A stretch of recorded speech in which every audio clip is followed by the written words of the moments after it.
أما بعد أعوذ بالله من الشيطان الرجيم بسم الله الرحمن الرحيم والعصر إن الإنسان لفي خسر صدق الله وصدق رسول الله عز وجل وصلى الله تعالى عليه وآله وسلم۔ آئیے سب سے پہلے ہم اور آپ مل کر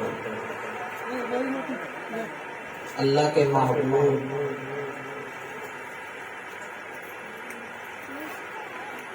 محمد عربی صلی اللہ تعالی علیہ وسلم پر درود و سلام پڑھتے ہیں، اور میرے ساتھ مل کر پڑھیں الصلاۃ والسلام علیک یا رسول اللہ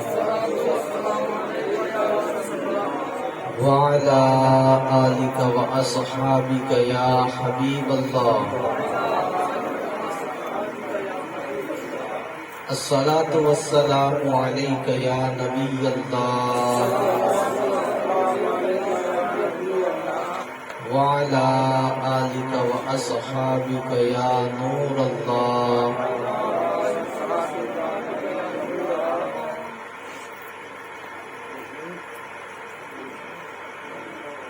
ہمارے نبی، آپ کے نبی، پیارے نبی، اللہ کے نبی، آخری نبی محمد عربی صلی اللہ تعالی علیہ وسلم پر درود و سلام پڑھنے کی بے شمار فضائل و برکات آپ سنتے رہتے ہیں۔ میری آواز صاف پہنچ رہی ہے اب تک؟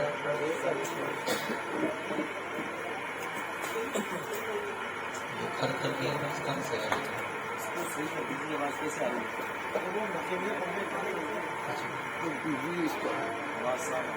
آواز صاف آ رہی ہے نا میری؟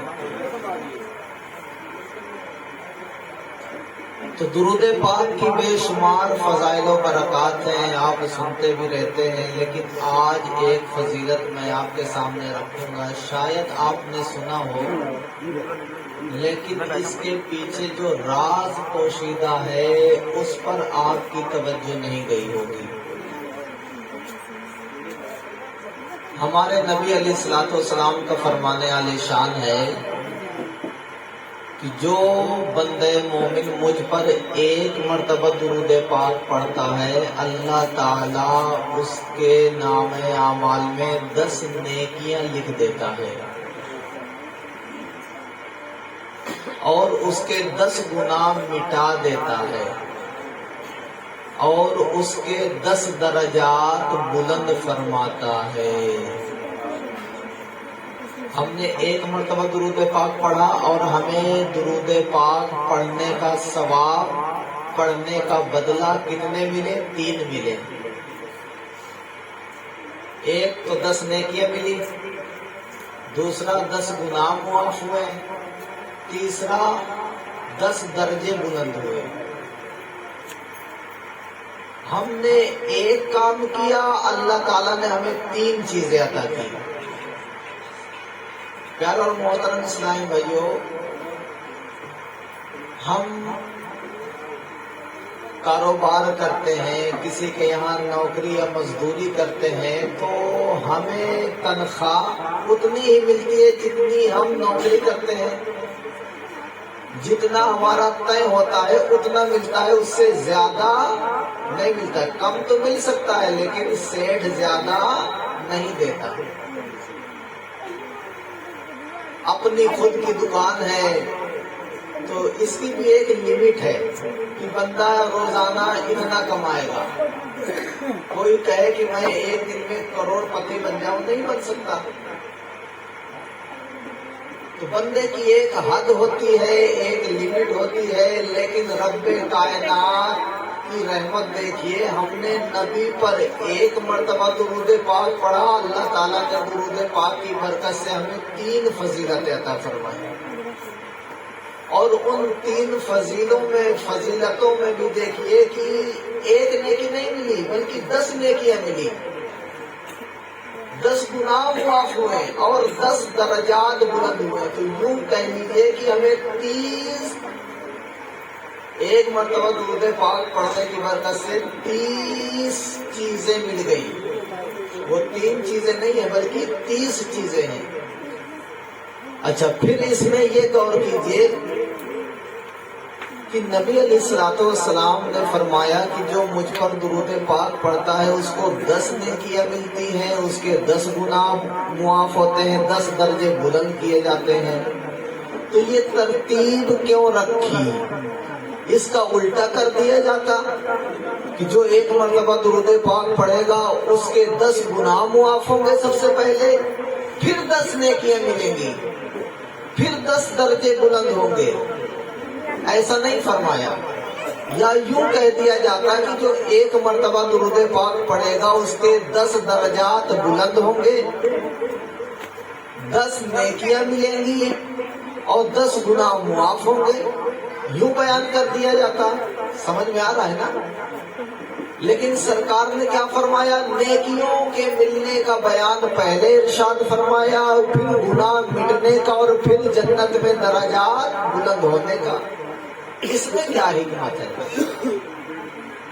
پیارے اور محترم اسلام بھائیو، اس میں بہت پیاری حکمت ہے. آپ سنیں گے تو آپ کا دل خوش ہو جائے گا کہ ہمارے نبی نے ہماری زندگی کو کیسے سرسبز و شاداب فرمائی ہے. آپ دیکھیں، ایک امیر ترین آدمی ہے، امیر ترین آدمی ہے، کروڑ پتی ہے، لیکن وقت کا ہر شے غلام. ایک موڑ ایسا بھی آیا اس کی زندگی میں کہ اس کا سارا مال برباد ہو گیا اور کروڑ پتی سے وہ روڈ پتی بن گیا. پہننے کے لیے کپڑے بھی نہیں ہیں، کھانے کے لیے غذا بھی نہیں ہے، چیز بھی نہیں ہے، نہ پیسے اس کے پاس ہے کہ ہوٹل سے خرید کر کھا سکے. ایک دم کنگال ہو گیا. اور تھا کیا؟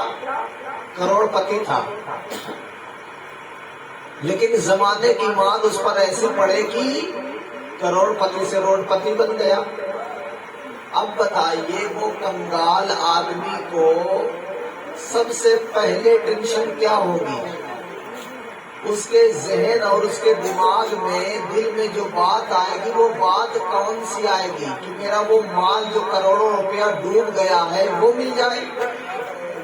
اس کو اس چیز کی فکر ہوگی یا اس چیز کی فکر ہوگی کہ میں ابھی بھوکا ہوں، ابھی مجھے کھانے کے لیے مل جائے، ابھی میرے بدن میں لباس نہیں ہے، مجھے پہننے کے لیے لباس مل جائے. اس کی فکر ہوگی نا. یوں کہہ لیجئے کہ اس کو پریزنٹ ٹینس کی فکر ہوگی کہ میرا ابھی سدھر جائے، میرا ابھی جو حال ہے وہ سدھر جائے. اور جو پاسٹ ہے، جو گزر چکا ہے، جس میں میں کروڑ پتی تھا، وہ صحیح ہو چاہے نہ ہو، بس مجھے کھانا مل جائے، کپڑا مل جائے، اور زیادہ سے زیادہ یہ ہو جائے کہ مجھے سر چھپانے کے لیے کوئی گھر مل جائے. اس کی فکر ہوگی.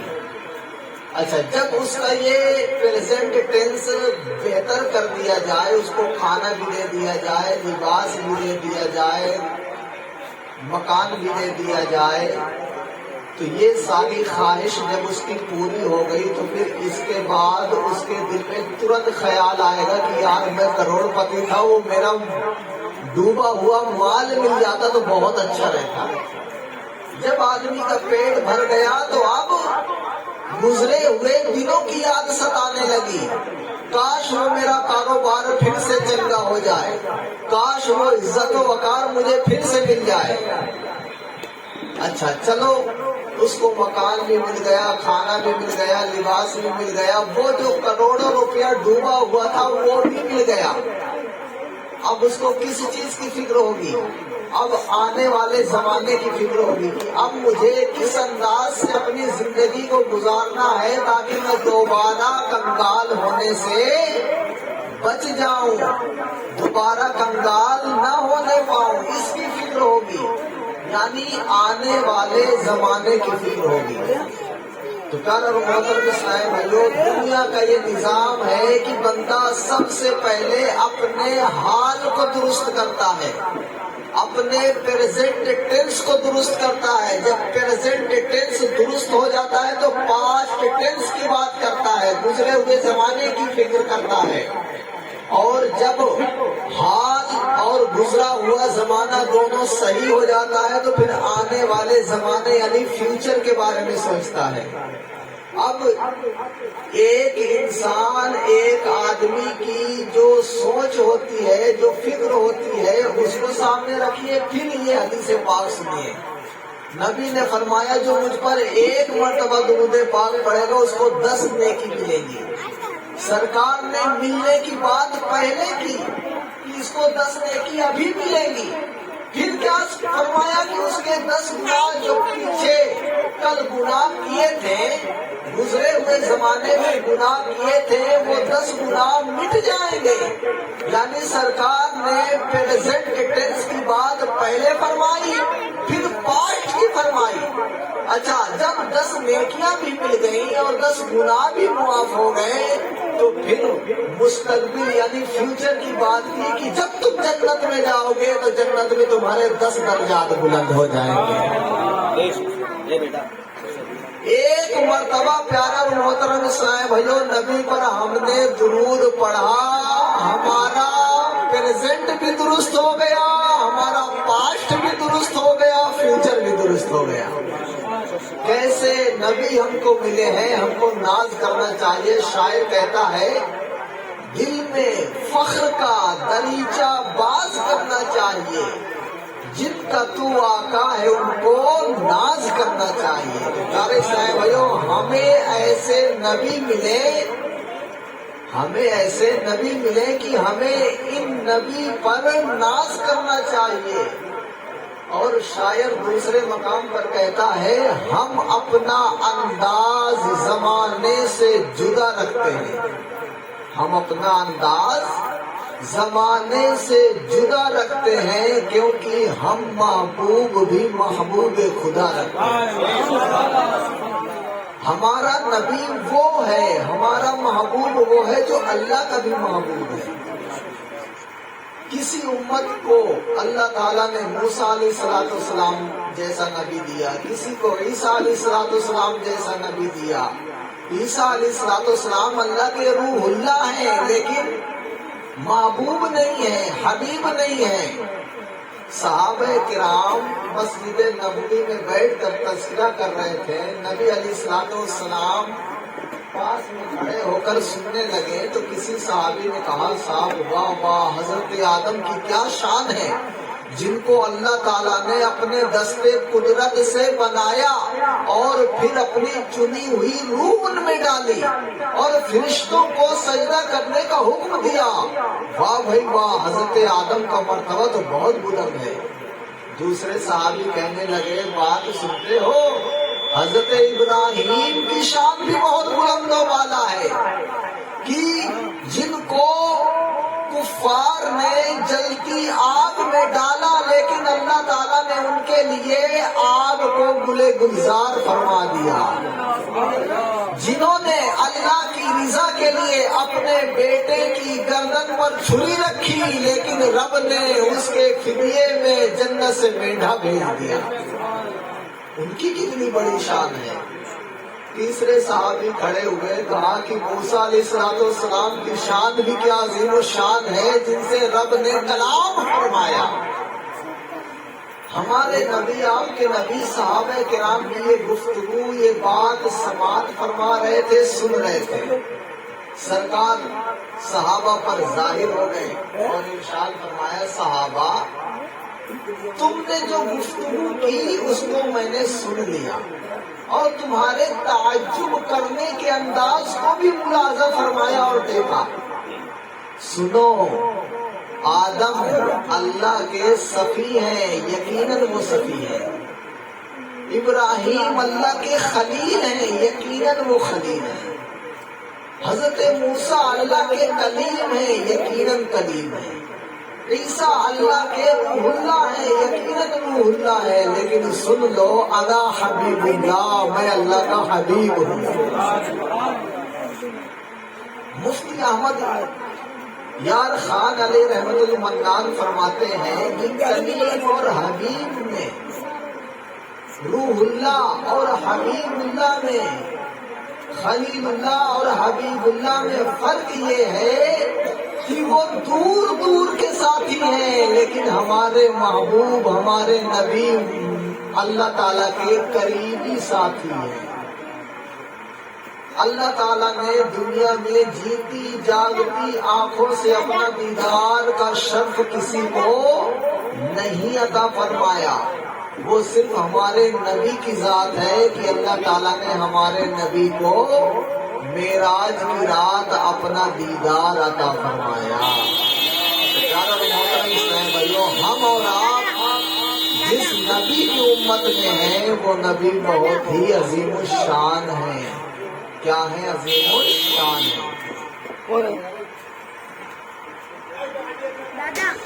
اللہ تبارک و تعالیٰ قرآن پاک میں ارشاد فرماتا ہے والعصر، مجھے محبوب کے زمانے کی قسم، ان الانسان لفی خسر، بے شک تمام انسان گھاٹے میں ہیں۔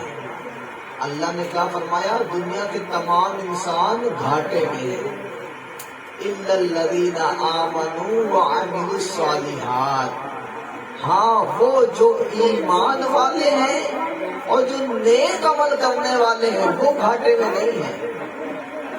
یہ سورہ مبارکہ قرآن پاک کے پارہ 30 میں موجود ہے۔ اس سورت مبارکہ کا شان نزول بیان کرتے ہوئے شارحین مفسرین لکھتے ہیں کہ جب صدیق اکبر رضی اللہ تعالیٰ عنہ اسلام کے دامن سے وابستہ ہو گئے، مسلمان ہو گئے، تو ابو بکر صدیق رضی اللہ تعالیٰ عنہ کا جو کفر کی حالت میں دوست تھا، کافر دوست تھا، اس نے صدیق اکبر کو طعنہ دیا، صدیق اکبر کو طعنہ دیا اور کہا اے صدیق، ابو بکر، جب تم اسلام نہیں لائے تھے تو بڑے اچھے کھانا کھاتے تھے، لیکن اسلام لانے کے بعد تمہیں سوکھی روٹی ملتی ہے۔ جب تم اسلام نہیں لائے تھے تو اچھے کپڑے پہنا کرتے تھے، لیکن اسلام لانے کے بعد تم کو یہ ٹاٹ کا لباس پہننا پڑا۔ جب تم اسلام نہیں لائے تھے تو تمہاری دوستی امیر ترین لوگوں سے تھی، لیکن جب تم اسلام لے آئے تو تمہاری دوستی، تمہاری ملاقات بلال حبشی جیسے غلام سے ہو گئی۔ جب تم اسلام نہیں لائے تھے تو 360 بتوں کی پوجا کیا کرتے تھے، اور 360 بتوں کی پوجا اور عبادت چھوڑ کر تم نے صرف ایک خدا کی عبادت کو اختیار کر لیا۔ اے ابو بکر، تم تو بہت بڑے تاجر تھے، تم بہت عقل مند تاجر تھے، جس سودے میں نقصان کا پہلو ہوتا اس میں آپ ہاتھ نہیں ڈالا کرتے تھے، اسی سودے میں آپ ہاتھ رکھا کرتے تھے جس میں نفع ہی نفع ہوتا تھا، لیکن کیا ہوا کہ تم نے نقصان کا سودا کر لیا کہ 360 بتوں کی عبادت چھوڑ کر ایک اللہ کی عبادت اختیار کر لی۔ اچھے کھانے کھانے کے بجائے روکھی سوکھی روٹی پر گزارنا کرنے لگے، اچھے لباس پہننے کو چھوڑ کر ٹاٹ کا لباس پہننے لگے، امیر اور بڑے سرداران قریش کی دوستی چھوڑ کر غلاموں کی دوستی اختیار کر لی، اور تم تو بڑے امیر تھے اور اس امیری کو چھوڑ کر تم تو غریبی اختیار کر لیا۔ اے ابو بکر، تم نے بہت ہی نقصان کا سودا کیا ہے، گھاٹے کا سودا کر لیا ہے۔ میری مانو، تم پھر کفر کی جانب آ جاؤ اور اس سودے کو چھوڑ دو۔ یہ کس نے کہا؟ ایک کافر دوست نے کہا۔ کس سے کہا؟ ابو بکر صدیق رضی اللہ تعالیٰ عنہ سے کہا۔ پیارے اور محترم اسلام بھائیو، نبی علیہ الصلوۃ والسلام نے جب اعلان نبوت فرمایا اور جو بھی مسلمان ہو جاتا تھا تو کفار مکہ کیا کیا کرتے تھے کہ بڑی اذیت اور ظلم و ستم کی آندھیاں اس پر چلا دیا کرتے تھے، مال و اسباب چھین لیا کرتے تھے، جو اسباب ہوتے ان کو چھین کر ان مال و اسباب سے محروم کر دیا جاتا تھا۔ ایسے صدیق اکبر رضی اللہ تعالیٰ عنہ کے ساتھ ہوا، لیکن جب یہ تانا ایک کافر نے ابو بکر صدیق رضی اللہ تعالیٰ عنہ کو دیا تو آپ کو رنج پہنچا، آپ کو تکلیف ہوئی۔ جب تکلیف ہوئی تو اللہ تعالیٰ نے قرآن پاک میں سورۃ العصر نازل فرمائی اور اس کافر کو کہا کہ اے کافر، میرے صدیق کو تانا دینے والے، تو کہتا ہے کہ میرا صدیق گھاٹے میں آ گیا، میرا صدیق نقصان والا سودا کر لیا۔ سن، میرا صدیق گھاٹے میں نہیں ہے، ان الانسان لفی خسر، پوری دنیا کے لوگ گھاٹے میں ہیں۔ اگر گھاٹے میں نہیں ہے تو وہ جو ایمان لے آئے، میرا صدیق تو ایمان لے آیا، میرا صدیق کیسے گھاٹے میں ہو سکتا ہے؟ اور پیار اور محترم اسلام بھائیو، صدیق اکبر رضی اللہ تعالیٰ عنہ کی یہ شان دیکھیے، اللہ کو آپ کا انداز کتنا محبوب لگتا ہے، پیارا لگتا ہے کہ صدیق اکبر نے وہ امیری چھوڑ دی، آپ نے تمام مال و دولت راہ خدا میں خرچ کر دیا۔ نبی علیہ الصلوۃ والسلام کا جب اعلان ہوا کہ راہ خدا میں اپنا مال خرچ کرو، آپ نے اپنا گھر کا سارا مال راہ خدا میں اٹھا کر دے دیا، اور جب سرکار کی بارگاہ میں پہنچے تو آپ کے جسم پر ٹاٹ کا لباس تھا اور بٹن کی جگہ کانٹے لگے ہوئے تھے۔ ٹاٹ کا لباس تھا، ٹاٹ یعنی بوری، بوری جانتے ہیں نا، بوری کا لباس تھا، ٹاٹ کا لباس تھا، اور بٹن کی جگہ کیا لگے تھے؟ کانٹے۔ سب کچھ گھر کا سامان، مال دولت راہ خدا میں دے دیا، کاٹ کا لباس پہن لیا، حتیٰ کی بٹن بھی دے دیا اور کانٹا لگا دیا بٹن کی جگہ پر۔ معلوم ہے اس کا بدلہ اللہ تعالیٰ نے ان کو کیا دیا؟ جبریل امین اسی وقت حاضر خدمت ہوتے ہیں نبی کی بارگاہ میں، سرکار دیکھ رہے ہیں کہ جو لباس صدیق اکبر پہنے ہوئے ہیں ویسا ہی لباس جبریل امین پہنے ہوئے ہیں۔ جبریل امین کے جسم میں بھی ٹاٹ کا لباس اور بٹن کی جگہ کانٹے لگے ہوئے ہیں۔ نبی علیہ الصلوۃ والسلام نے ارشاد فرمایا، اے جبرائیل، تم نے یہ کون سا لباس پہن رکھا ہے؟ جبریل امین نے عرض کیا، یا رسول اللہ، یہ لباس صرف میں ہی نہیں پہن رکھا، اللہ کو آپ کے صدیق کی یہ ادا اتنی پسند آئی ہے کہ رب کائنات نے آسمان کے فرشتوں کو یہ اعلان فرمایا کہ تم سب اسی طرح کا لباس پہن لو جس طرح کا لباس میرا صدیق پہنے ہیں۔ پیارے اسلامی بھائیو، جب بندہ خدا کا ہو جاتا ہے تو پھر بندہ کا خدا بھی ہو جاتا ہے۔ جب بندہ وہ چاہتا ہے جو خدا چاہتا ہے تو پھر خدا وہ چاہتا ہے جو بندہ چاہتا ہے۔ آج ہمارے گھر میں مصیبتیں ہیں، پریشانیاں ہیں، دکھ ہیں، لڑائی ہے، جھگڑے ہیں، ٹینشن ہے۔ کیوں؟ اس لیے کہ ہم وہ چاہتے ہیں جو رب نہیں چاہتا۔ خدا کی قسم، اگر ہم اپنی زندگی میں خوشی چاہتے ہیں، اگر ہم اپنی زندگی میں سکون چاہتے ہیں، اگر ہم اپنی زندگی میں خوشحالی چاہتے ہیں تو پیارے اور محترم اسلامی بھائیو، ہم وہ کام کرنے لگے جو رب چاہے، اور جب ہم یہ کام کرنے لگیں گے جو رب چاہتا ہے تو پھر ہمارا کام ویسے ہی ہوگا جیسے ہم چاہیں گے، جیسے ہم چاہیں گے۔ سبھی سکتی رحمت اللہ تعالیٰ علیہ بیان کرتے ہیں، 300 صدی ہجری کے ایک مجذوب بزرگ ہے، شاید آپ نے نام سنا ہوگا، بہلول دانا رحمت اللہ تعالیٰ علیہ، بڑے ہی برگزیدہ اور اللہ کے پہنچے ہوئے ولی تھے۔ ہارون رشید کی بیوی نے آپ کو دیکھا کہ آپ ریگستان کے ایک ڈھیر کے پاس بیٹھ کر کچھ گھروندے بنا رہے ہیں، بیلول دانا گھروندے بنا رہے ہیں۔ خلیفہ ہارون رشید کی بیوی نے کہا حضور یہ آپ کیا بنا رہے ہیں؟ آپ نے فرمایا جنت کے مکانات بنا رہا ہوں۔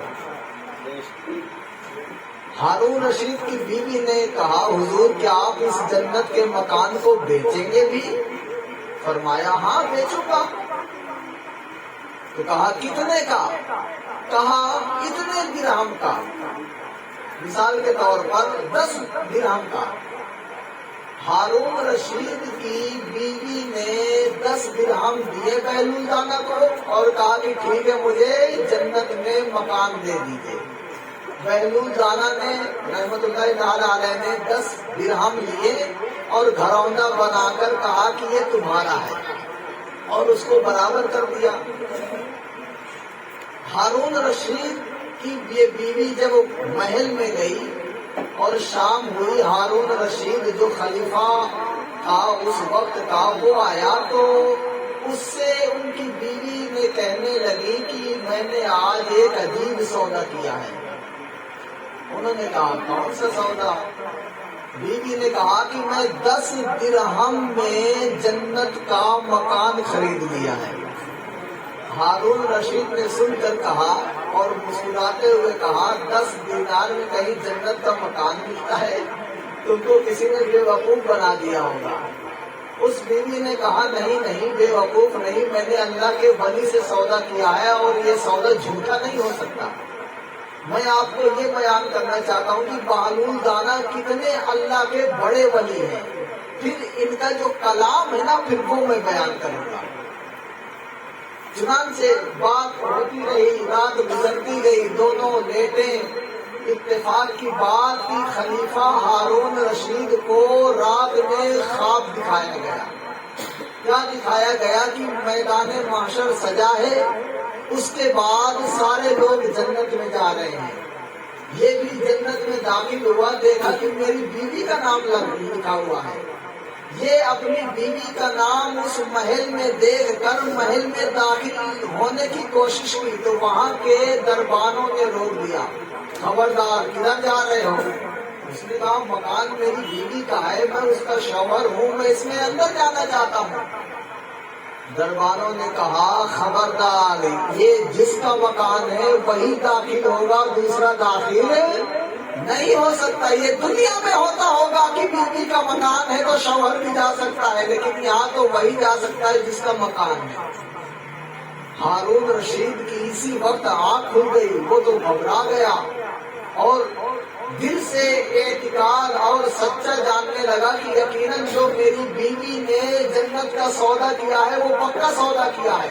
اپنی بیوی کو اٹھایا اور کہا چلو چلو جلدی چلو، میں بھی معلوم رانا سے جنت میں محل خریدنا چاہتا ہوں۔ رات ہی کے وقت اٹھ کر بہلول دانا رحمت اللہ تعالی علیہ کو دونوں میاں بیوی ڈھونڈتے رہے، آخر کار اسی مقام پر بہلول دانا کیوں مل گئے؟ گھروندے بنا رہے تھے۔ خلیفہ ہارون رشید نے کہا حضور کیا بنا رہے ہو؟ فرمایا جنت کے محلات بنا رہا ہوں۔ کہا بیچیں گے؟ کہا ہاں بیچوں گا۔ کتنی قیمت؟ بہلول دانا نے مثال کے طور پر فرمایا 100 درہم۔ کتنے؟ 100 درہم۔ خلیفہ ہارون رشید نے کہا حضور ابھی شام میں تو آپ کل بیچے ہیں 10 درہم میں، کیا ایک دن میں اتنا ریٹ بڑھ گیا؟ آپ نے فرمایا تیری بیوی نے جو لیا تھا وہ بغیر دیکھے لیا تھا، اب جو تو لے رہا ہے وہ دیکھ کر لے رہا ہے۔ اگر بغیر دیکھے لیا جائے اس کی قیمت کم ہوتی ہے، اگر دیکھ کر لیا جائے تو اس کی قیمت بڑھ جاتی ہے۔ خلیفہ نے کہا ٹھیک ہے مجھے سودا منظور ہے، 100 درہم دیا اور انہوں نے کہا ٹھیک ہے جنت میں محل مل جائے گا۔ بہلول دانا کا مقام اللہ کی بارگاہ میں ایسا ہے کہ دنیا میں رہ کر جنت کے محلات کا سودا کرتے ہیں، کتنے بڑے ولی ہوں گے۔ اب ان کا قول سنیے. سری سکتی رحمت اللہ تعالیٰ علیہ فرماتے ہیں کہ میں ایک قبرستان میں گیا تو بہلول دانا رحمت اللہ تعالیٰ علیہ کو دیکھا. کیا دیکھتا ہوں کہ قبرستان کی جو مٹی پڑی ہے اس مٹی میں لوٹ پوٹ ہو رہے ہیں، یعنی اس میں لیٹ رہے ہیں اور پورے جسم میں مٹی ہی مٹی بھری ہوئی ہے. میں نے کہا حضور آپ یہ کیا کر رہے ہیں؟ حالانکہ سری سکتی رحمت اللہ تعالیٰ علیہ بھی اللہ کے ولی ہیں اور غوث اعظم کے پیران نظام میں آتے ہیں آپ، تو آپ نے فرمایا یہ کیا کر رہے ہو؟ تو بہلول دانا رحمت اللہ تعالیٰ علیہ نے فرمایا میں ان لوگوں کے پاس ہوں جو مجھے تکلیف نہیں دیتے، اور جب میں ان کے پاس سے چلا جاتا ہوں تو یہ میری غیبت نہیں کرتے. سری سکتی رحمت اللہ تعالیٰ علیہ کہتے ہیں کہ میں نے کہا کہ حضور آپ کو معلوم ہے آج کل روٹی کے دام بڑھ گئے ہیں. کیا ہو گئے ہیں؟ روٹی کے دام بڑھ گئے ہیں، بڑھ گئے ہیں یعنی مہنگائی ہو گئی ہے. بہلول دانا رحمت اللہ تعالیٰ علیہ نے فرمایا، اور یہ بات پیارے اسلام بھائیوں بڑی قابل توجہ ہے جس کے لیے میں یہ سارا عنوان اور اس کی تمہید آپ کے سامنے رکھا. آپ نے فرمایا اللہ نے ہمیں عبادت کا حکم دیا ہے، اللہ تعالیٰ نے ہمیں اپنی عبادت کرنے کا حکم دیا ہے. روزی کا ذمہ اس نے لیا ہے، عبادت کرنے کا حکم ہم کو دیا ہے. روزی دینے کا ذمہ اس نے خود اپنا لیا ہے کہ ہر جاندار کا رزق میرے ذمہ ہے. اب روٹی مہنگی ہو یا سستی مجھے فکر نہیں ہے، حتیٰ کہ اگر ایک روٹی 1 دینار کی بھی ہو جائے تو مجھے کوئی فکر نہیں ہے. کیوں؟ کیونکہ رب نے جب ذمہ لے لیا ہے تو وہی کھلائے گا، چاہے روٹی 1 دینار کی نہیں 100 دینار کی ہو جائے تب بھی رب کھلائے گا، اگرچہ میرے پاس پیسہ نہ ہو، اگرچہ میں کنگال ہوں. اور پیارے اور محترم اسلام بھائیو آپ دیکھ لیں جب لاک ڈاؤن لگا تھا نا، غریب جو روزانہ کھاتا تھا کماتا تھا، آج کام کیا شام کے راشن لایا اپنے بچوں کو کھلایا. اب لاک ڈاؤن 2 مہینہ 3 مہینہ لگا رہا نا، کوئی کام نہیں کرنے گیا. امیر تو اپنی جمع پونجی کھا رہا تھا، وہ غریب روزانہ کھانے کمانے والا کے گھر کا اس کے گھر میں چولہا نہیں چلا 3 مہینے نہیں چلا. جس کے پاس 100 روپے بھی بیلنس نہیں تھا، کیا اس کے گھر میں چولہا جلنا بند ہوا؟ نہیں ہوا نا. یہ لاک ڈاؤن نے ہمیں بہت ساری چیزیں سکھا کے گیا ہے. یہ لاک ڈاؤن بہت ساری چیزیں سکھا کر گیا ہے. انہی میں سے یہ بھی ہے کہ جب ساری دنیا لوک تھی، بند تھی، کاروبار بند تھے، اور وہ روز کمانے اور کھانے والے کا بھی 3-4 مہینے جب کام بند تھا تو اس کا گھر کون چلا رہا تھا؟ تو وہی چلا رہا تھا جو اس کا رب ہے، جس نے ذمہ دیا ہوا ہے کہ میں تمہیں پالوں گا، میں تمہیں رزق دوں گا. تو پیارے اور محترم اسلام بھائیو اب ہمیں رزق کی ٹینشن لینے کی ضرورت نہیں ہونا چاہیے، ہمیں ٹینشن لینے کی حاجت نہیں ہے. بس بہلول دانا نے جو فرمایا کہ رب نے ہمیں اپنی عبادت کا حکم دیا ہے، ہم اس کی عبادت کریں. رزق کا ذمہ اس نے لیا ہے، لہذا ہمیں ٹینشن لینے کی حاجت نہیں ہے. لیکن پیارے اور محترم اسلام بھائیو ہمارا حال کیا ہے کہ ہم ترنت ٹینشن لے لیتے ہیں. اگر کچھ کاروبار گھٹا تو ترنت ٹینشن ہوتی ہے کہ یار یہ کیا ہوگا، اب میرا کیسے جو ہے کام چلے گا، اب میں گھر کیسے چلاؤں گا. لیکن پیارے اور محترم اسلام بھائیو اگر کسی کی ایک وقت کی نماز قضا ہوتی ہے تو اس کو کوئی ٹینشن نہیں ہوتی، کوئی فکر نہیں ہوتی. حالانکہ اگر نماز قضا ہو جائے تو اس کو بہت فکر ہونی چاہیے.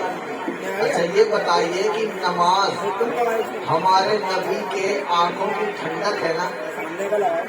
اگر ہم نماز پڑھتے ہیں تو ہمارے نبی کو کیا پہنچتی ہے؟ آپ کی آنکھوں میں ٹھنڈک محسوس ہوتی ہے.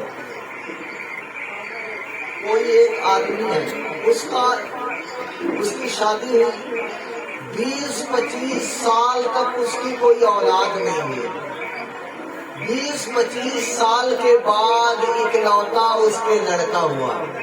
اب بتائیے اس ماں باپ کو اپنے بچے سے محبت ہوگی نا؟ بلکہ کہتے ہیں کہ یہ بچہ میرے آنکھوں کی ٹھنڈک ہے۔ کیا ہے؟ آنکھوں کی ٹھنڈک ہے۔ اچھا، وہ بچہ آنکھوں کی ٹھنڈک ہے، 1 سال کا ہوا، 2 سال کا ہوا، 3 سال کا ہوا، 12 سال کا ہوا، 13 سال کا ہوا، حتیٰ کہ ماں باپ بوڑھے ہو گئے، بچہ جوان ہو گیا 20 سال کا۔ اب ماں باپ اس کو کما کما کر کھلاتے رہے، ماں باپ اس کو کما کما کر کھلاتے رہے۔ اب وہ وقت آیا کہ بیٹا کمائے گا ماں باپ کھائیں گے، بیٹا کمائے گا ماں باپ کھائیں گے۔ لیکن کیا ہوا کہ جب 20 سال کا وہ بچہ ہوا تو مارکیٹ گیا کچھ سامان لینے کے لیے، راستے میں ایکسیڈنٹ ہو گیا جس کی وجہ سے اس کی موت ہو گئی۔ اب بتائیے 20 یا 25 سال کے بعد بیٹا پیدا ہوا، اتنی محنت مشقت سے اپنی بیٹے کو پالا پوسا بڑا کیا، جب وہ آج جوان ہو گیا، اب بڑھاپے کا سہارا بننے کے لائق ہو گیا، وہ بیٹا چھن گیا۔ کون؟ جو آنکھوں کی ٹھنڈک تھا۔ اب بتائیے ماں باپ کو کتنی تکلیف ہوگی؟ تکلیف ہوگی نا؟ اس ماں اور باپ کا جینا دوبر ہو جائے گا۔ اور بسا اوقات ایسا بھی ہوتا ہے کہ جب ایسی خبر ملتی ہے ایسے عالم میں تو ماں باپ میں سے کسی کا ہارٹ اٹیک ہوتا ہے، وہ بھی مر جاتے ہیں۔ تو ہماری آنکھوں کی ٹھنڈک مر گیا تو اتنا غم کہ کھانا چھوڑ دے، اتنا غم کہ ہارٹ اٹیک آنے کا اندیشہ ہے۔ پیارے اور محترم اسلام بھائیو، یہ ہمارے آنکھوں کی ٹھنڈک مر گیا، اس دنیا سے رخصت ہو گیا تو ہمارا حال یہ ہو جائے، اور نماز قضا کر دینے سے نبی کی آنکھوں کی ٹھنڈک ختم ہو جاتی ہے، ہمیں ایک بھی پیارا اور محترم اسلام بھائی احساس نہیں ہوتا، کبھی کم نہیں ہوتا۔ یہ نبی کی آنکھوں کی ٹھنڈک ہے۔ اگر کوئی مسلمان ایک وقت کی نماز چھوڑ دیتا ہے، فجر کی چھوٹ گئی، ارے نبی کی آنکھوں کو ٹھنڈک نہیں پہنچی، ہمیں غم نہیں ہوا۔ اور یہ وہ نبی ہیں جو قیامت میں کام آئیں گے۔ قیامت کے دن تمام مخلوق انبیاء کرام کی بارگاہ میں جائیں گے، عرض کریں گے اے آدم آپ اللہ کے نبی ہیں، ہماری شفاعت کیجیے، اے ابراہیم شفاعت کیجیے، اے موسیٰ شفاعت کیجیے، عیسیٰ شفاعت کیجیے۔ تمام نبی کہہ دیں گے اذهبوا الی غیری، نہیں میں اس کام کے لائق نہیں ہوں، تم کسی اور کے پاس جاؤ۔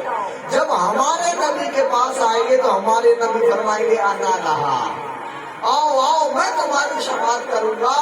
تو اس دنیا میں ہم نے اپنے نبی کی آنکھوں کی ٹھنڈک کا سامان نہ کیا بلکہ ان کو تکلیف پہنچاتے رہے، تو قیامت میں وہ نبی اگر کہہ دیا نہیں صاحب تم میرا عاشق نہیں ہے، تو بتائیے ہمارا کیا حال ہوگا۔ اور محترم اسلام بھائی، ہم اپنے آقا علیہ الصلوۃ والسلام کی سنتوں اور آقا کے ارشادات پر عمل کرنے کی جانب آئے۔ معلوم ہے ہمارے نبی ہم سے کتنا محبت فرماتے ہیں، ہمارے نبی ہم سے کتنی محبت فرماتے ہیں۔ آج ہم امتی ہو کر اپنے نبی کی محبت اپنے دل میں نہیں پاتے۔ اگر محبت ہوتی تو نبی کی کوئی سنت نہیں چھوٹتی۔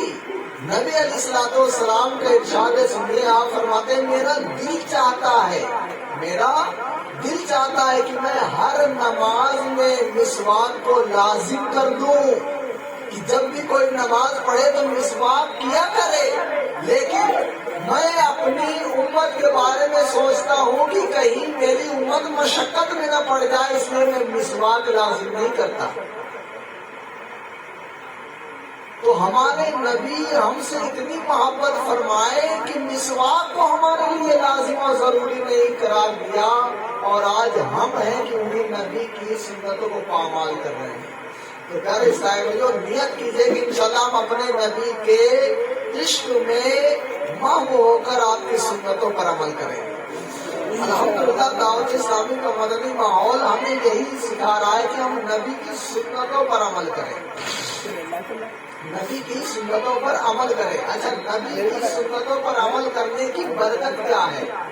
امام جلال الدین سیوطی شافعی رحمۃ اللہ تعالی علیہ نے ایک ایسے شخص کا واقعہ الحاوی من فتاوی میں نقل فرماتے ہیں کہ ایک شخص بہت مذاق کرنے والا تھا، پوری زندگی مذاق کرتا رہا لوگوں سے۔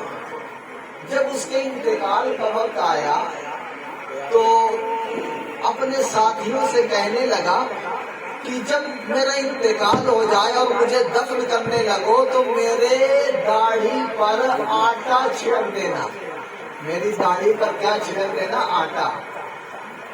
دوستوں نے کہا یار تو مر رہا ہے، مرنے کی تحریز میں قدم رکھ چکا ہے، اب قریب تیری روح قبض ہو جائے گی، زندگی بھر تو مذاق کرتا رہا، لوگوں کو دھوکہ دیتا رہا، اب مرتے وقت بھی لوگوں کو دھوکہ دے رہا ہے۔ اس شخص نے کہا نہیں صاحب، بس تم میری وصیت پوری کر دینا، میرے لیے میرے حق میں یہی بہتر ہے۔ اتنا کہنے کے بعد وہ مر گیا، اتنا کہنے کے بعد وہ مر گیا۔ غسل و کفن دفن کے بعد اس کو قبر میں دفنا دیا گیا۔ اسی دوست نے کسی رات اس کو خواب میں دیکھا اور پوچھا ما فعل اللہ بک، یعنی اللہ تعالیٰ نے تیرے ساتھ کیا معاملہ کیا؟ کہا کہ اللہ تعالیٰ نے مجھے بخش دیا۔ کہا کس وجہ سے؟ کہا جب مجھے تم قبر میں دفنا کر گھر کو واپس چلے آئے تو منکر نکیر آئے، اور ایک نے کہا من ربو کا، کہ تیرا رب کون ہے؟ تو دوسرے فرشتے نے کہا ارے دیکھتا نہیں اس کے داڑھی میں اسلام کا نور چمک رہا ہے، یعنی اس کے داڑھی میں سفید سفید جو رنگ ہے یہ اسلام کا نور ہے۔ اسی لیے پیارے اسلام بھائیوں، یہ سفید بال چاہے سر کے ہوں چاہے داڑھی کے ہوں، ہمارے اسلام میں توڑ دیتے ہیں، توڑنا منع ہے۔ سن لیجیے، جو اپنے داڑھی یا سر کے سفید بال کو توڑتا ہے، روایتوں میں آتا ہے قیامت کے دن یہ بال نیزہ بن جائے گا اور اس کے جسم میں چبھویا جائے گا، اور جو اپنے سر یا داڑھی کا سفید بال نہیں توڑتا، یہ سفید بال قیامت کے دن نور بنے گا، اور قیامت کے دن جو اندھیرا چھایا ہوگا اس اندھیرے میں یہ روشنی کا کام کرے گا۔ ہمارا دین کتنا پیارا دین ہے۔ سب سے پہلے سفید بال دنیا میں کسی کے ہوئے ہیں تو وہ حضرت ابراہیم علیہ السلام تھا۔ جب ابراہیم علیہ السلام کے داڑھی کے بال کچھ سفید ہوئے تو آپ نے دیکھا تو عرض کیا مولا یہ کیا ہے؟ اللہ تعالیٰ نے ارشاد فرمایا اے ابراہیم یہ نور ہے، یہ وقار ہے۔ تو جب آپ نے سنا کہ یہ نور اور وقار ہے تو عرض کیا مولا میرے وقار میں اور زیادتی فرما دے۔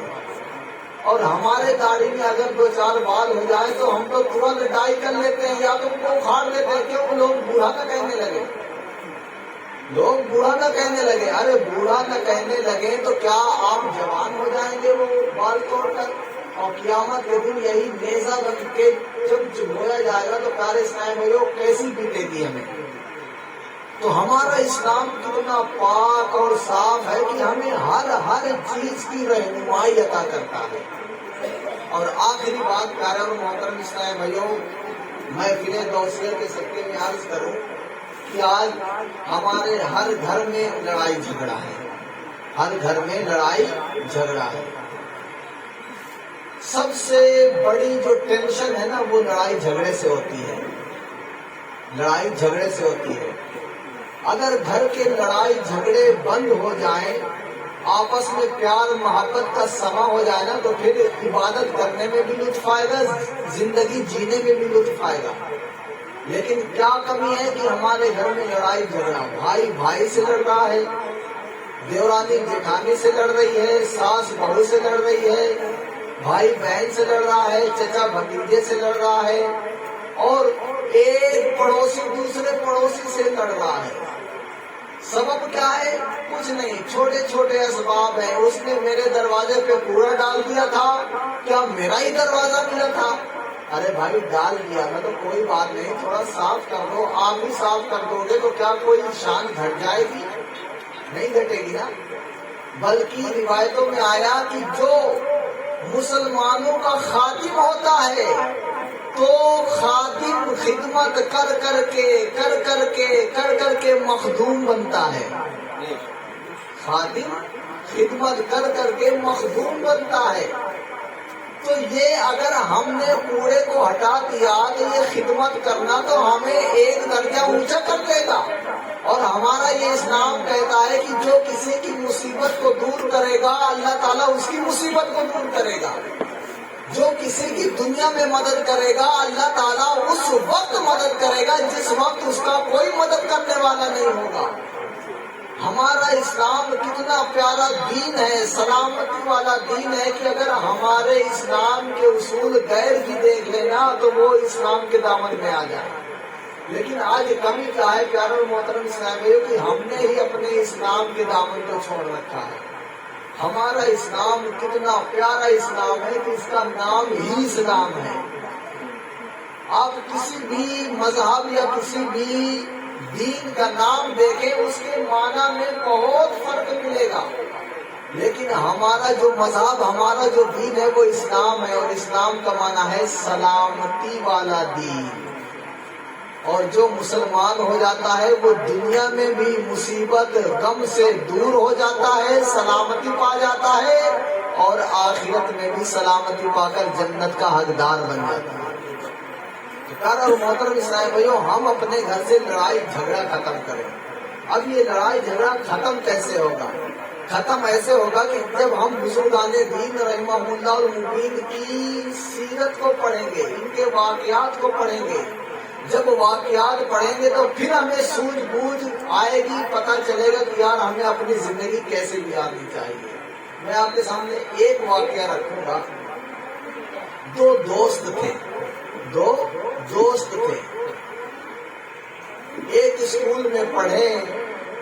جب وہ پڑھ کے فارغ ہوئے، پڑھ چکے تو دونوں نے مشورہ کر کے کاروبار سجایا، پارٹنرشپ میں کاروبار کیا.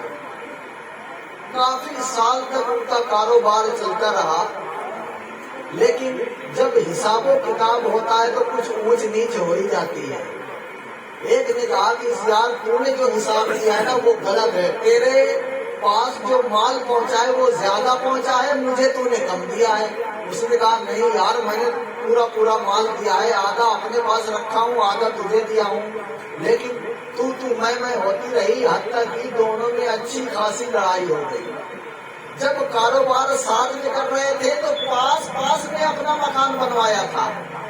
جب لڑائی ہو گئی تو ایک دوسرے سے ملنا بند کر دیا. ایک نے سوچا کہ یار اس کا گھر میرے گھر کے پاس ہے، روزانہ اس کی شکل دیکھنی پڑتی ہے، ایسا کرتا ہوں کہ میں اس کے گھر اور اپنے گھر کے درمیان ایک دیوار کھڑی کر دیتا ہوں، تاکہ جب دیوار کھڑی ہو جائے گی تو نہ یہ دکھے گا نہ مجھے ٹینشن ہوگی، اس کی منحوس شکل میں نہیں دیکھوں گا. جب یہ دیوار کاریگر کو بلا کر بنوانے لگا تو دوسرے دوست نے دیکھا یہ مجھ سے اتنی دشمنی رکھتا ہے کہ میرا چہرہ نہیں دیکھنا چاہتا. ایسا کرتا ہوں کہ میں اپنے اور اس کے مکان کے درمیان پوری مٹی نکال کے کھڈا کر دوں گا، نہ یہ میری طرف آ پائے گا نہ میں اس کی طرف جا پاؤں گا. اس نے کیا کیا، بلڈوزر منگوا کر پوری کھدائی کروا دی، یعنی نہر بنا دیا، کھائی بنا دیا. جب کھائی بنا دیا ادھر اس نے دیوار قائم کر دیا، اس نے ادھر کھائی کر دیا. نہیں میں اس کی شکل دیکھوں گا نہ یہ میری شکل دیکھے گا. ایک دن کیا ہوتا ہے کہ ایک دوست نے ایک کاریگر کو بلایا اور کہا کہ یہ جو دیوار ہے نا تھوڑا اور اونچی کرو، کیونکہ یہ دیوار تھوڑی نیچی ہے جس کی وجہ سے اس کی بلڈنگ کی کوئی نہ کوئی دیوار میری نظروں میں آ جاتی ہے، یہ بلڈنگ کی دیوار بھی نہیں آنی چاہیے، اونچی کرو. یہ کہہ کے کاریگر کو وہ دوست چلا گیا. جب وہ دوست چلا گیا کاریگر نے دیکھا کہ یار یہ معاملہ بہت سخت ہے، اور اس کو بھی معلوم تھا کہ ایک وقت وہ تھا کہ یہ ایک برتن میں کھایا کرتے تھے، لیکن آج یہ وہ وقت ہے کہ ایک دوسرے کی شکل نہیں دیکھنا چاہتے۔ اس نے ایک ترکیب سوچی کہ یار ان کو ملانا چاہیے، ان کو کیا کرنا چاہیے، ملانا چاہیے۔ اس نے کچھ مزدور بلائے اور اس دیوار کے سہارے سے وہ جو کھائی بنی ہوئی تھی اس میں اس نے پل بنا دیا۔ وہ دوست بھی صبح نکل کے کاروبار میں چلا گیا، یہ دوست بھی ادھر کاروبار میں چلا گیا، اور ادھر دن بھر میں اس کاریگر نے اس کھائی کے اوپر پل بنا دیا۔ جب شام کو دونوں دوست اپنے کاروبار سے گھر آئے، دیکھا کہ وہ دیوار ختم ہے اور ایک پل بن گیا ہے، کھائی کے اوپر ایک پل بن گیا ہے۔ ایک دوست ادھر سے چل رہا ہے، دوسرا دوست ادھر سے چل رہا ہے۔ چلتے چلتے جب بیچ پل میں آئے اور دونوں کی شکل، دونوں کی صورت آمنے سامنے آئی، تو پیارے اور محترم اسلامی بھائیوں، اس صلح کروانے والے کاریگر کے صلح کروانے میں اخلاص تھا، اس کی برکت سے دونوں کے دلوں میں محبت پیدا ہوئی اور دونوں آپس میں مل گئے۔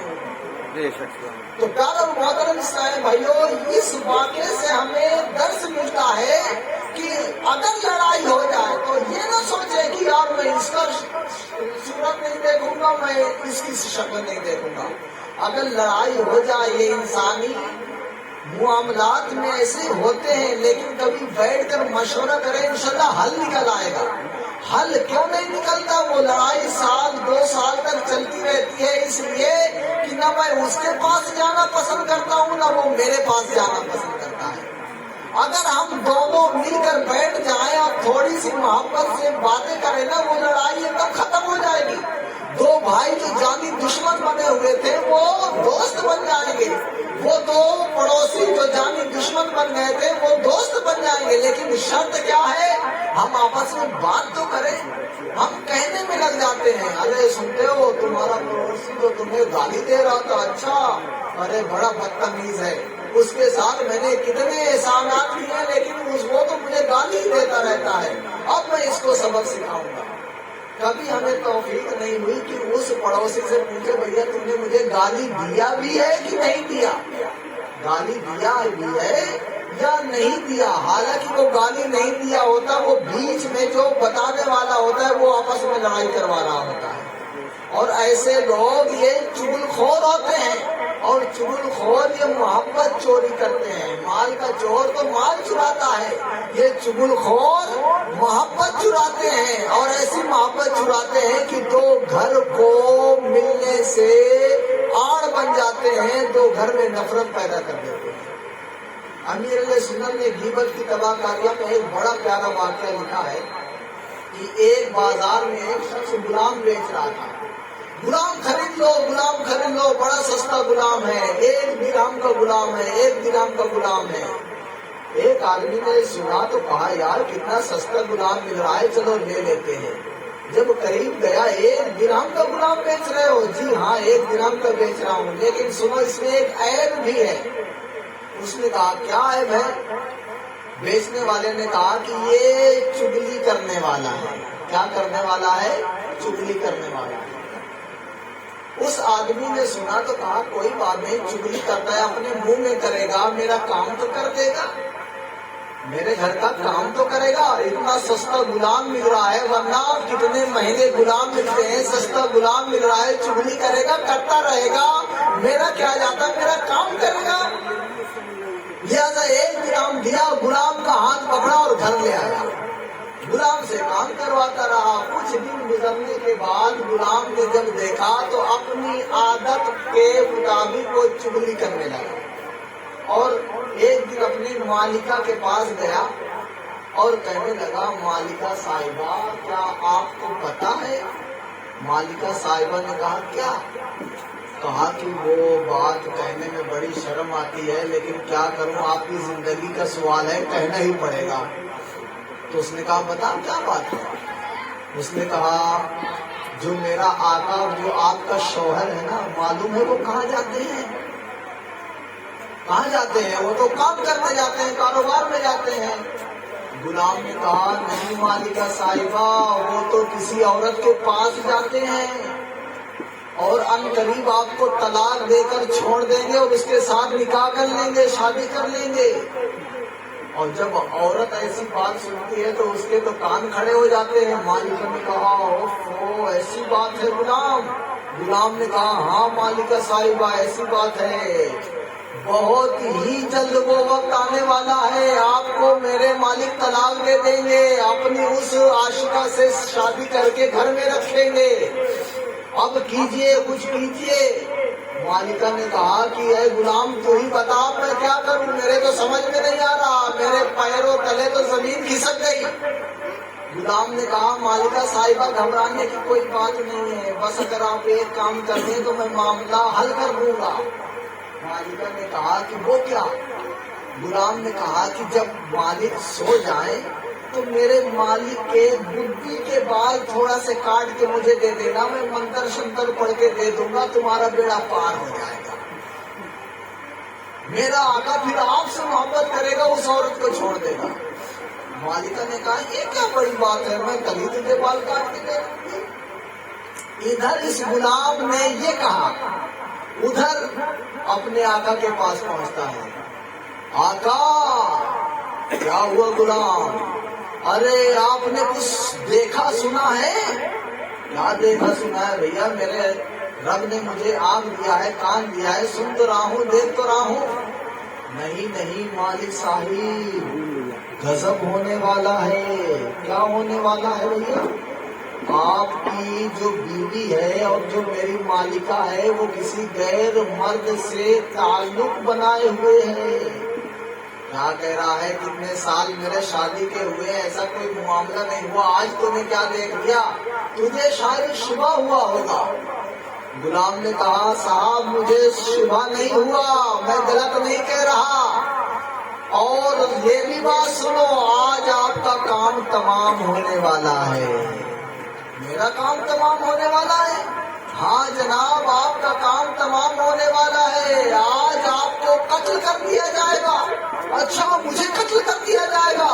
ہاں میری مالکہ آپ کو قتل کر کے آپ کے دولت پر قبضہ جما کر اپنے اس محبوب سے شادی کر کے زندگی گزارے گا۔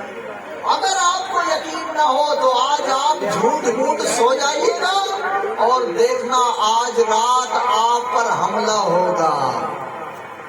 اب مالک نے جب یہ سنا تو نیند آتی بھی ہوگی تو کیسے آئے گی؟ نیند آتی بھی ہوگی تو کیسے آئے گی؟ مالک 1 گھنٹہ پہلے ہی چلا گیا، بستر میں سو گیا اور جھوٹ موٹ بہانہ بجا کر کھراٹے بھرنے لگا۔ جب بیوی نے سمجھا کہ میرا شوہر روزانہ کی طرح سو گیا ہوگا، اس نے استرا نکالا اور بدھی کے بال کاٹنے کے لیے جو ہی استرا اپنے شوہر کے گردن کے پاس کیا، وہ تو کنکھیوں سے دیکھ ہی رہا تھا، اپنی بیوی کا ہاتھ پکڑا، چھرا جھپٹا اور چھرا اپنے ہاتھ میں لے کر اس کے پیٹ میں گھونپ کر اپنی بیوی کا مرڈر کر دیا۔ جب بیوی کے گھر والوں کو یہ بات پتہ چلی تو وہ آ کر اس مالک کو یعنی اپنے داماد کو قتل کر دیا۔ پیارو اور محترم اسلام بھائیو، دیکھیں وہ غلام کیا تھا؟ چغل خور تھا۔ اس نے کہا تھا یہ چغلی کرتا ہے، میرا کیا جاتا ہے، 1 درہم کا غلام نکلا ہے، بڑا سستا ہے، میرا کام کرے گا۔ لیکن اس غلام نے 1 مرتبہ چغلی کر کے خاندان کو برباد کر دیا نا۔ یہی بات ہمارے معاشرے میں چغل خور کی ہوتی ہے، جو ہمیں کہتا ہے نا ارے وہ تیرا بھائی تو تیرے بارے میں بہت برا کہہ رہا تھا یار، تو بڑا احسان کرتا ہے، اس پر بڑی دولت لٹاتا ہے، وہ تو تیری غیبت کرتا ہے، وہ تو تجھے کچھ نہیں مانتا۔ یہ کہنے والے کو یہ ذرا آپ پوچھئے کہ واقعی میں میرا بھائی کہہ رہا تھا، اگر کہہ رہا تھا تو چل میرے بھائی کے ساتھ، بھائی کے پاس چل۔ جب بھائی کے پاس اس کو لے کے چلیں گے نا تو وہ جانے کے لیے تیار نہیں ہوگا، کیوں؟ کیونکہ وہ جھوٹ بول رہا ہوگا، ہمارے اور ہمارے بھائی کے درمیان دیوار قائم کر رہا ہوتا ہے وہ، لیکن ہم ہیں کہ اچھا اس نے میرے بارے میں ایسا کہا، ارے یار میں تو اس کو بہت اچھا سمجھتا تھا، اب بتاؤں گا کہ اینٹ کا جواب پتھر سے کیسا دیا جاتا ہے۔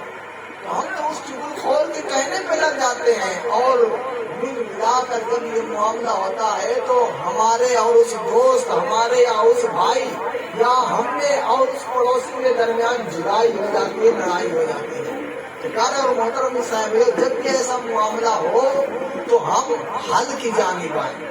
حضور غوث اعظم رضی اللہ تعالیٰ عنہ کی اس مجلس کے صدقے میں اللہ تعالیٰ ہمارے گھروں کو امن کا گہوارہ بنائے۔ اللہ تعالیٰ ہمیں دین اسلام کی سنتوں پر عمل کرنے کی توفیق عطا فرمائے، دین اسلام کے تمام اصولوں کو اپنانے اور اس پر چلنے کی توفیق عطا فرمائے۔ آمین بجاہ النبی، آمین صلی اللہ تعالیٰ علیہ وسلم۔